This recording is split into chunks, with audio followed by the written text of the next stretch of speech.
안녕하세요. 미국 주식하는 임gen입니다. 오늘 미국장 한번 보겠습니다. 구독과 좋아요 부탁해요. 오늘 시장은 미국과 베트남이 무역 합의를 도출했다는 소식에 S&P 500 지수와 나스닥은 다시 한번 상승세를 타면서 최고치를 경신했고, 트럼프는 이날 베트남과의 무역 합의를 도출했다고 밝히면서 지금은 각국과 진행 중인 무역 합의 협상이 진전될 것이라는 낙관론이 점점 더 커져가고 있는 모습을 보여주고 있는데요.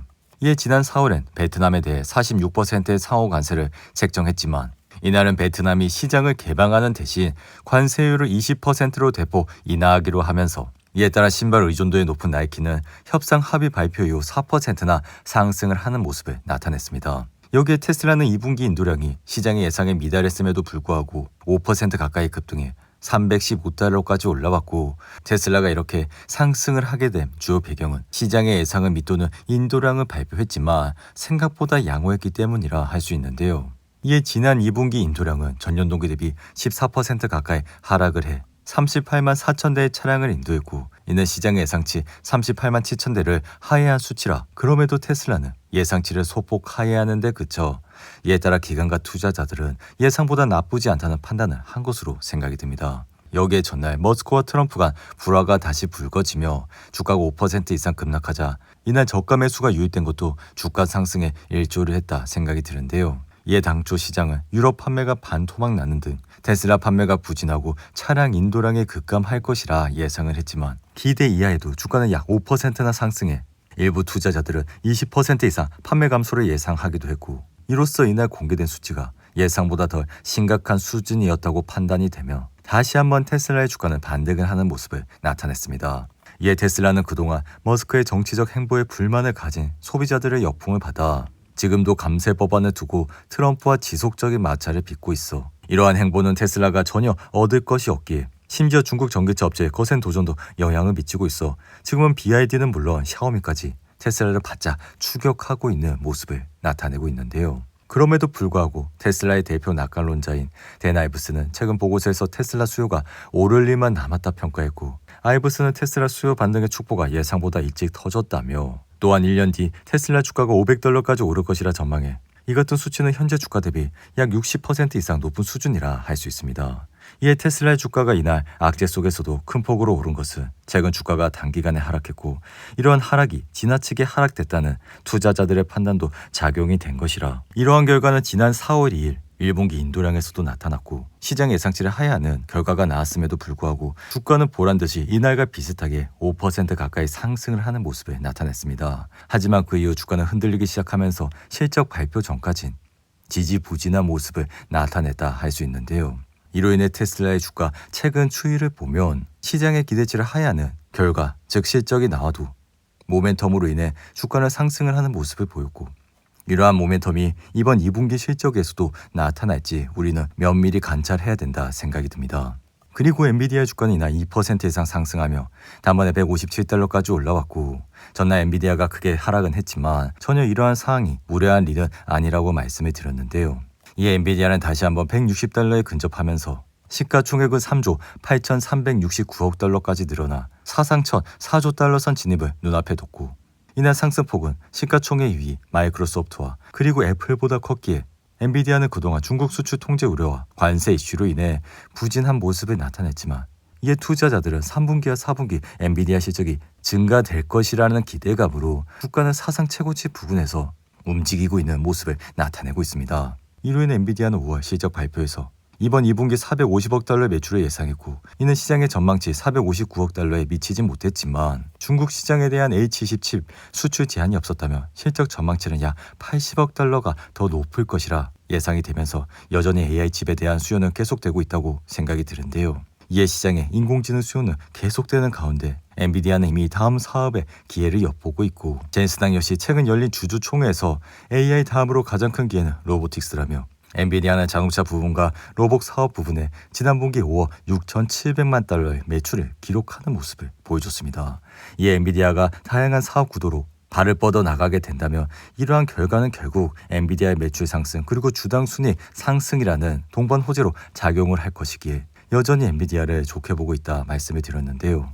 여기에 시가총액 2위 마이크로소프트는 이날 소폭 하락하며 $492까지 내려왔지만 여전히 좋은 행보를 이어가고 있고, 1분기 실적 발표 이후 주가는 꾸준히 올라 최근에는 신고가 $500를 찍는 모습까지 보여줬습니다. 이에 현재 주가는 신고가 부근에서 움직이곤 있지만 아래 왼쪽에 보이시는 RSI는 68밖에 올라오지 않아 주가는 결코 과열이 됐다 생각은 들지 않으며 여기에 마이크로소프트는 사업이 잘 되고 있음에도 불구하고 다양한 부서에서 4% 가까이 감원을 시키고 있기에 이 같은 행보는 결국 마이크로소프트의 펀더멘탈에 긍정적인 역할을 할 것이라 생각이 드는데요.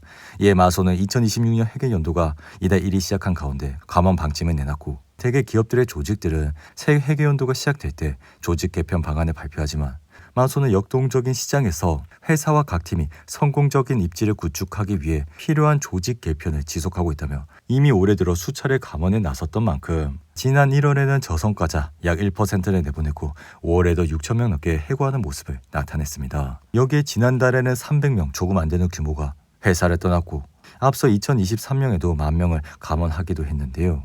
이에 인공지능 소프트웨어 분야에서 마소는 두각을 나타내고 있고 시장의 기대도 높지만 조직은 날렵하게 하려는 노력도 멈추지 않아 이 덕분에 현재 S&P 500 지수에서 마소는 가장 수익성이 높은 종목 중 하나로 꼽혀 지난 1분기 실적 발표에서도 보셨지만 애저의 가파른 성장세로 이러한 클라우드 서비스는 전년 동기 대비 34%나 매출이 급증하는 모습을 나타냈습니다.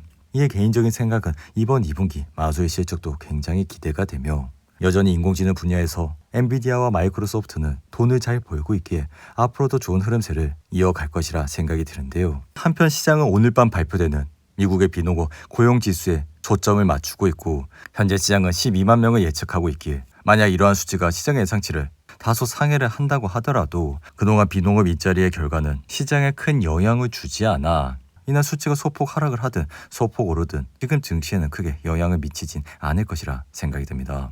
이에 이날 나스닥은 1% 가까이 상승해 2393선까지 올라왔고 지금은 관세 관련 뉴스가 주기적으로 시장을 긍정적으로도 만들고 있어 이 같은 관세가 지속적인 시장 매도세의 촉매제로 작용할 것으로 예상은 하진 않아 미국도 현재 수준보다 훨씬 높은 관세를 원하지 않을 가능성이 굉장히 크다고 할 수 있습니다. 여기에 다가오는 2분기 기업들의 실적 역시 현재는 기대가 높아 여전히 지금은 AI 기술주 그리고 돈을 잘 버는 기업들에 집중을 해야 된다 생각이 드는데요. 그리고 계절적 측면에서도 7월은 매우 우호적이기에 지난 1928년부터 따져봤을 때 7월은 S&P 500 지수에서 가장 수익률이 좋은 달로 월간 평균 수익률은 1.6%에 달한다고 할 수 있습니다. 특히나 최근 10년을 따져보면 이런 계절성은 더욱더 좋다고 할 수 있는데요. 이 S&P 500은 지난 2014년 1.5% 떨어진 게 마지막이었고 그 이후에는 계속 올라 특히나 2016년과 2018년 그리고 2020년, 2022년과 2023년 5해에서는 3%가 넘는 높은 수익률을 기록하기도 했다 할 수 있습니다. 이에 따라 7월은 첫 2주가 굉장히 중요해 전통적으로 7월의 첫 2주가 주식에 있어 1년 중 가장 좋은 시기라 할 수 있으며 올해는 유동성 개선과 변동성 하락 그리고 경기 침체에 대한 우려가 감소하면서 여전히 증시는 긍정적인 흐름을 이어갈 것이라 생각이 드는데요. 이에 팔란티어 역시 이날은 반등을 하면서 1% 이상 올라 $132로 마감했고 최근 $148라는 신고가를 찍은 이후 차익 실현 매물과 러셀 1000 진입에 따른 포트폴리오 조정으로 잠시 내려왔지만 다시 한번 주가는 반등세를 타는 모습을 나타내고 있습니다. 이에 팔란티어는 기술주 중심의 나스닥이 전반적으로 강한 흐름을 보이는 가운데 여전히 시장에서 가장 핫한 AI 주식으로 주목을 받고 있어 특히나 올해 상승률은 이제는 단기 탄력을 넘어 장기적 모멘텀으로 이어질 가능성이 높기에 이러한 모습은 돌이킬 수 없이 가속화되는 화물 열차와 같아 루프캐피털은 최근 보고서에서 목표 주가를 기존 대비 대폭 상향 조정한 $155까지 올리는 모습을 나타냈습니다. 그리고 로빈후드 역시 최근 S&P 500에 곧 편입될 수 있다는 추측에 힘입어 이날 주가는 7% 이상 상승했고 퀀텀 컴퓨팅 기업인 리게티 역시 캔터피츠 제너럴이 투자 의견을 비중 확대로 제시하며 주가는 약 7% 가까이 상승하는 모습을 보여줬는데요. 이어 고객 서비스 소프트웨어 제공업체인 베린트는 토만 브라보를 인수할 수 있을 것이라 전망이 되면서 12% 이상 급등했고 젠텐은 최근 보험 가입률이 낮아졌다고 밝히며 2025년 전망치를 철회해 이날 주가는 거의 38%나 폭락을 하는 모습을 나타냈습니다. 이에 이날 건강보험사 회사는 줄줄이 하락하는 모습을 보여 유나이티드 헬스와 CVS 헬스는 3%, 몰리나 헬스는 무려 18%나 하락을 하는 모습을 보여줬는데요. 이어 주류업체인 컨스텔레이션은 2026년 회계연도 전망을 재확인하며 예상보다 부진한 분기 실적과 높은 관세에도 재무 목표를 달성할 수 있다고 밝혀 4% 가까이 상승해 소셜미디어 플랫폼인 레딧 역시 규제 제출의 시설 만기를 2030년까지 연장하면서 다시 한번 신용계획을 체결했다고 밝힌 이후 주가는 거의 4%나 급등하는 모습을 보여줬습니다. 오늘도 8분이 넘는 긴 영상 끝까지 시청해 주셔서 감사하고요. 가시기 전에 구독과 좋아요 잊지 마시고 그럼 저는 다음 영상에서 찾아뵙겠습니다. 감사합니다.